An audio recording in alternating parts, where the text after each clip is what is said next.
Hello again, this is Don Forsyth speaking to you of groups and group dynamics. This is a very brief, rapid-fire overview of a presentation I made at the annual meeting of the Southeastern Psychological Association. The theme of the meeting this year, 2010, exploring the breadth of psychology, teaching, research, and service. My presentation, the Rosecrans invited address, was titled Move Over Individuals, Making Room for Groups in Teaching and Learning. The presentation began with a series of images of groups in various contexts, work, play, classroom settings, and sports, to make the point that even though groups are often overlooked in people's accounts and explanations of their behavior, they nonetheless have a very sweeping and influential impact on our daily lives.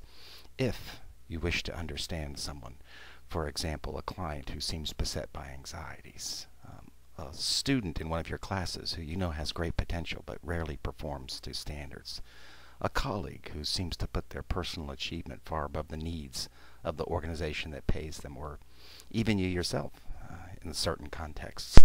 I see groups influencing people across a range of contexts. I often draw an allusion to the movie The Sixth Sense, in which a young boy reports that he can see dead people, and no one, of course, believes him. I, too, sometimes get the feeling that no one really believes that groups are influential, or in fact that I can see groups. My points being that most people, including psychologists, don't. Yet groups are extremely influential, so it would be important to see groups, after all. Most people do tend to focus on individuals rather than groups. For example, in their self-descriptions, they hardly ever include aspects of themselves that derive from group memberships. In terms of linguistic representations, there are relatively few words for groups in the English language, and even fewer still words that are designed to describe groups rather than individuals. The FAE, which is short for the fundamental attribution error, is well known in social psychology. It occurs because individuals prefer to explain behavior in terms of the personal characteristics of individuals, and not as due to aspects of the situation, including group processes. So there are widespread skepticism and disinterest in the area of groups. Psychologists as well tend to focus on individuals. After all, psychology is the study of psychological characteristics. And yet, all fields of psychology, if they would focus on a multi-level approach to analysis, would be able to reach further into their analysis of what motivates human behavior, distinguishing between the micro level, the meso level, and the macro level. Developmentalists, for example, would be able to turn their attention to children's behavior not with other children only, but within groups. Individuals are interested in the performance of groups. Teams, for example, might, by taking a more group-oriented approach, understand some of the mysteries of when people work effectively with others and when they don't. Even cognitive psychologists, who are currently exploring neuroanatomy and other brain structures and its relationship to thought, would probably be best served if they examined these processes in a collective sense. Those who study, for example, animal behavior, those who study more physiological-oriented processes such as sleep, those who deliver therapy, often in a group context, would possibly benefit by exploring groups as well as individuals. But the presentation focused on one particular kind of group context, the classroom context, to explore and illustrate some of the important implications for group processes on understanding teaching and learning. The three topics were study groups, learning teams or study teams, and also seditious classes. The first set of analyses looked at why individuals are oftentimes not interested in joining study groups. The data which I collected suggests that of all the activities people do in group studying is the one they're least interested in. Of all the variables we assessed to try to predict who would be most interested in joining in a study group to study, the only variable that seemed to have any impact was identification overall with the school, as measured by such items as I identify strongly with the students at this university. In an experimental study, we asked the question whether or not students would be more interested in joining a study group if they experienced one that was very successful. So in this case, we recruited students from Psych 101. They worked together individually on a task, and then they joined a study group, and then we gauged their overall interest in continuing as a member of the study group. We manipulated two variables, cohesiveness and performance. The results for the successful groups were not that surprising. Cohesiveness made no difference. People were moderately interested in continuing memberships in such groups.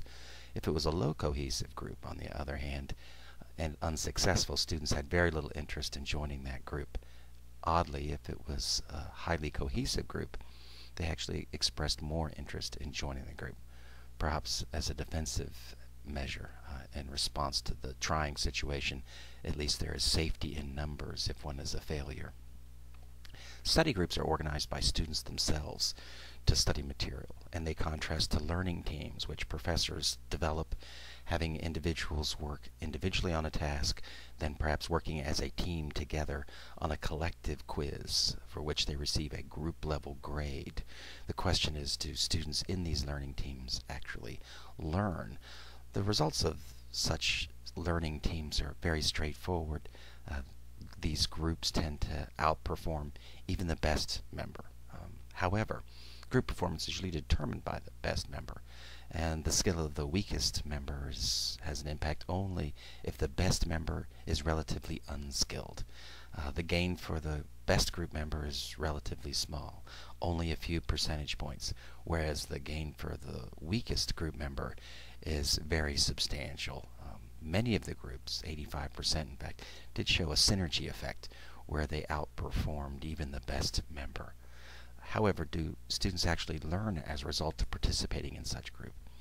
The data I have at this time are not particularly positive, suggesting that when individuals learn a concept incorrectly in their learning team, even if the professor later intervenes and corrects that misunderstanding, the students still, on a next testing, remember the incorrect answer rather than the correct answer.